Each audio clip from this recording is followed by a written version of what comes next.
I'm your host, Locum23. You're joining me for Titanic, episode 13. The sounds of metal shuddering and grinding dies away as suddenly as it began, leaving behind an unnatural stillness. The band strikes up again in the distance, faltering at first, and then, with renewed bravado, but I barely hear it, transfixed with horror. A monstrous shape looms alongside the ship, gleaming white and terrible in the moonlight.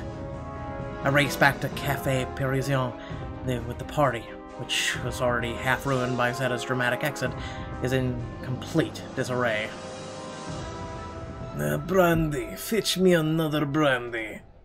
Baron is the only one in celebratory mood. The other partygoers shiver in the sudden chill, and then Lawrence points towards the window. By God!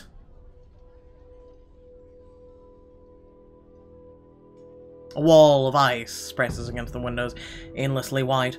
Lawrence mutters under his breath, prayers, curses, I don't know. That's the crew for help. I catch the eye of a nearby waiter, his arms laden with dirty dishes and used silverware. It's an iceberg man. Put down the dishes and tell us what to do. But he only gives me a horrified look and stammers something about asking the officer on watch.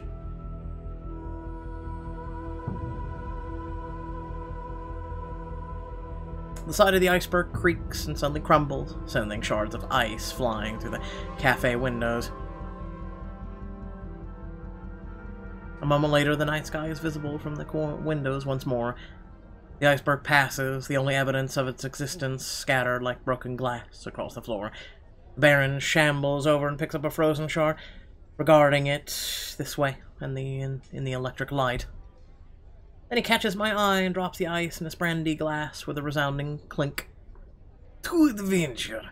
What an amusing tale this will make in New York.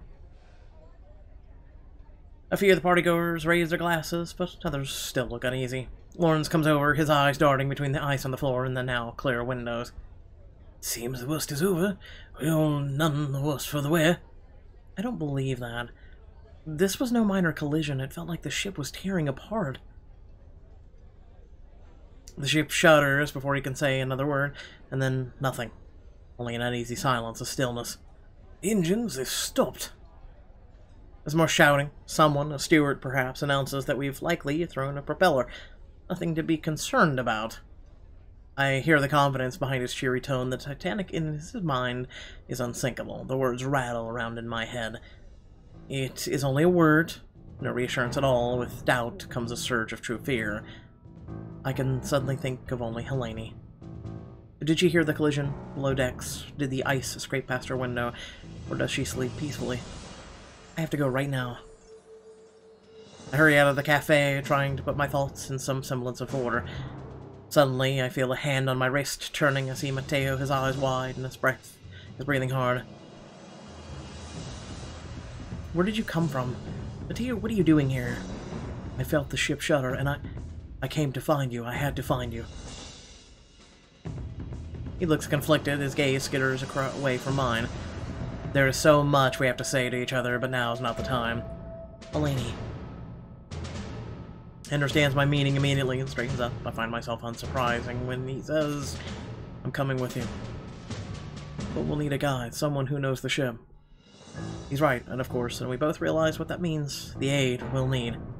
And the only person who might be willing to offer it. Let's find Charlie. Matteo makes no cutting remark. He doesn't sneer. He only nods once.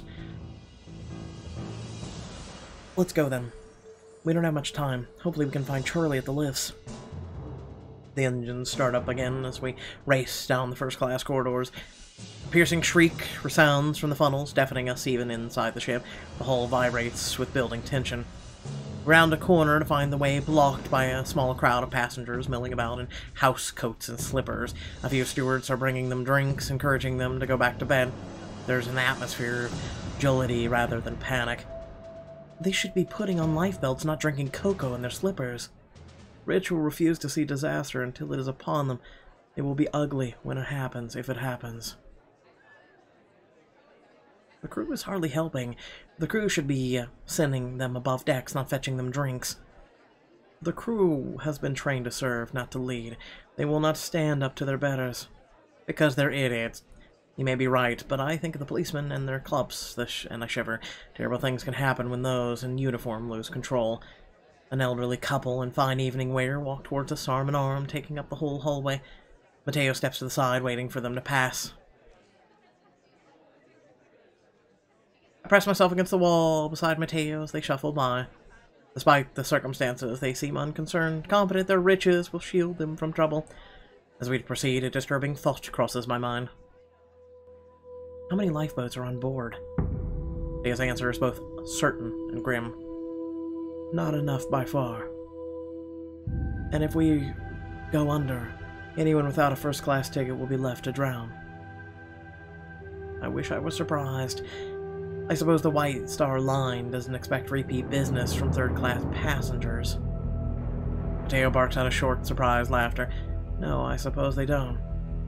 We press on through the hall. The passages are crowded now, the shrieking steam funnels having pulled everyone from their sleep. Frantic stewards rush back and forth, trying to organize and instruct the passengers. Yet Mateo was right. Rumors of disaster spread like wildfire, but leave behind only disbelief and resentment. We push through a crowd gathered to listen to the music playing at the bottom of the grand staircase, and I can see 3 lifts, but the gates are closed. Perhaps Charlie has been dispatched elsewhere. And we keep going. We jostle through the crush of people to descend the steps. Shouts, cries rise up, questions, accusations directed at anyone in uniform. On the sea deck, the throng of people swarming the pursuer's office is so large it's nearly impossible to pass. Most are there to demand valuables stored away for safekeeping. They're unwilling to leave their treasures if the ship is going down. Others desperately compose messages for the crew to send via Marconiogram. Careful, Adele. We don't want to run into James. You think he's here? You ruined his plans. He'll want revenge. He only left the party to send a message exposing you as a bail jumper to the authorities. He doesn't matter anymore. I'm done with James and his blackmail. All I care about is finding Helene. Of course, it's unlikely we'll encounter him in any case.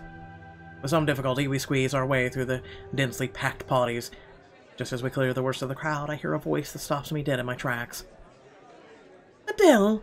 Teo! She's still wearing her finery from the cafe, looking like Princess Amidala while we're at it. Her bearing is defiant. I take it my party is well and truly over. Smashing it into an iceberg tends to kill the mood, Words are glib, but I know her well enough to recognize another performance by a legendary actress. Under the surface, she's exhausted, worn thin, her eyes, normally bright and piercing, are red-rimmed and swollen. She's trying to hide it, but I can see she's suffering. The ship may be sinking, but it is James who's tore through her heart with his betrayal. I can't tell how vexing it is to be upstaged by a chunk of ice on my own birthday. I'm so glad you're safe. Zeta, you're here. You're all right. I was so worried. I just needed to get away. And well, you know how I love a dramatic exit. He doesn't meet your eyes. My chest squeezes. Will she ever be able to look at me without seeing her nephew's betrayal? Zeta gives me a searching look, but then turns and addresses Mateo instead. I'm looking for James. Do you know where he might be? A shadow of guilt crosses Mateo's face, but he steels himself. We parted ways after the party. I don't know where he is. Zeta raises an eyebrow, but I can't tell if she condones or condemns his decision. Then I suppose I'll have to keep looking. Why search for him? After everything that's happened, everything he's done, I'm surprised you'd ever want to see him again. Zeta gives me a smile, but there's a deep sorrow in her eyes. He's my nephew. Family. Family's everything, you understand that? If there's going to be trouble, I want him close. I assume you're trying to find your sister? I am. She's down in steerage. Zeta reaches out a hand and places it on my arm in a show of comfort and support. I'd dearly love to meet her one day. If you find her, meet us at the lifeboats. I'll save a spot for you, all of you. Steal a moment with Zeta before disaster. Okay, we can go bounce chicka wow wow while we're sinking. Thank you, Zeta. I don't know what to say. I appreciate it. Her offer means more than she knows. I hadn't even thought about what would happen after we found Helene. Now, thanks to Zeta, we'll have a chance. Look, over there. I follow Mateo's gaze to the lifts, where Charlie is waving his arm and calling us over. I realize it's the first time all of us have been together in the same place, Charlie, Mateo, Zeta, and I. Suddenly I feel resolved in my mission. I realize I'm not in this alone. I have others I can count on, friends who will help me just as I help them. Together we'll find Helene and get off the ship in time, all of us. Zeta gives us one last lingering glance and then pats Mateo's cheek before turning back to search for James. Mateo and I head to the opposite direction, towards Charlie and the lifts. Charlie steps forward and takes my hand in his as we approach, gentle and sure. Adele, you're all right. His expression turns guarded as he gives Mateo a nod, but he doesn't drop my hand. You too, Mateo? As much as enjoying the pleasantries, I'd rather know how bad it is. Charlie glances at the crowd behind us and lowers his voice. Bad. The iceberg scraped the side of the ship. We're not sure of the damage yet. I've never heard him sound so grim. The ship's taken on water below decks. The smart thing would be to get to the lifeboats on the upper deck. I have to find my sister. Helene is below decks, Charlie. And you're going to find her. It isn't really a question. I can see the conflict in Charlie's face, his desire to stay at his post, warring with his desire to help us. I'm not doing any good here, and someone needs to check on steerage. Thank you. Thank you, Charlie. Mateo manages to resist making any cutting remarks and merely nods. Charlie bites his lip and then pulls me a little aside, leaning closer as his voice drops to a whisper. I was going to come find you, but then you found me. There's so much I want to ask. Right now, though, I'm just glad you're here. Glad you're all right. I need to focus on Helene. It's not me in need of rescue, it's Helene. Of course, you're right. He tucks whatever he's feeling away behind a mask of calm professionalism. I envy him with that talent. Helene's cabin is on F deck. It's a long way down. Charlie leads us in our descent, speaking as he goes. There should be nothing to worry about. The Titanic has 16 watertight compartments. She can float even if 4 flood. How many are flooded? The iceberg ripped a hole in the starboard side. Depends on how long the tear is, but the ship's built strong. Mateo barks out a laugh, but I can hear a snarl of anger in it. Is that why there are so few lifeboats? Why bother on an unsinkable ship? Charlie's hand curls into a fist as he stops. There's a long moment before he shakes out his hands. There are never enough lifeboats on cruise ships. Because we don't sink. And even if we do, the captain will send a distress signal, someone will come pick us up. The heat between them is almost enough to ward off the chill. They've stopped walking. Mateo seems ready to go from words to blows. This is stupid. You're defending a ship. You're defending a ship you didn't even work on. This is stupid. It's like defending celebrities over something that's minor and they started it or otherwise. Stop it right now. This is hardly the time to stand around squabbling like children. The two men fall silent, but it's hard to believe their truce will last for long. There are much more pressing matters to be dealt with. I suppose that's as close to an apology as I can expect from Mateo, but Charlie seems to take it as an intended spirit. We clatter down the stairs till we stumble across a group of first-class passengers on D-deck, surrounding a steward. A large fellow demands to speak to the captain personally. An older woman brandishes her valise as though expecting him to carry it for her. Ladies, please, I beg you to wear these lifebelts and make your way to the boat deck. The crowd sees in response. A few ladies refuse the lifebelts with sheer vanity, others simply bewildered. Gentlemen, please, put on your lifebelts. Charlie's reasonable tones are lost in the shouting. The crowd surges against the men in uniform and all the mindlessness of a mob. I feel strangely calm all at once. It reminds me of a protest march, all of our anger, energy aimed towards a single purpose. But here, there is only chaos. The crowd is not rallying together, but splintering apart. The ship's crews are servants. These passengers think of themselves as betters. They'll not listen. It must be like this everywhere. All this must be happening all over the ship. All these people making it worse for no reason. We can't set it all right, but we can find your sister. We reach E-deck, and my fear eases slightly. Helene, we're close. I'm coming. The crowd here isn't as thick, but there is a steady flow of passengers heading in the opposite direction. A few give us curious looks as we pass, no doubt wondering why we're headed down when everyone else is going up. My eyes drawn to one troubled-looking gentleman in particular. He's moving slower than the rest, as if lost in dark thoughts. I can't help but notice his shoes are wet. "Mr. Andrews, are you all right, sir?" The man looks up, responding to the sound of his name. He sees Charlie and seems to fix his attention to the steward's uniform. "You're going the wrong way. You must head to the lifeboats." He isn't chastising or berating Charlie. His words are soft but emphatic. His eyes are haunted. "We need to find my sister first. Her cabin's on F deck." His shoulders slump, his eyes lose focus. I feel as though he is somewhere else altogether, somewhere terrible. "Dell, this is Mr. Thomas Andrews. Mr. Andrews designed the Titanic." Failingly, by the way. "Well, not enough, I'm afraid." "It's bad, isn't it? You think the ship is sinking?" "I know it's sinking. I know better than anyone. The iceberg ripped holes in 5 of the watertight compartments. There's water in the mail room, squash quarters. Soon it will rise above the bulkheads. In an hour, 2 at most, the entire ship will go under." My entire body goes cold as I comprehend his words. I feel cut loose from reality, low and numb.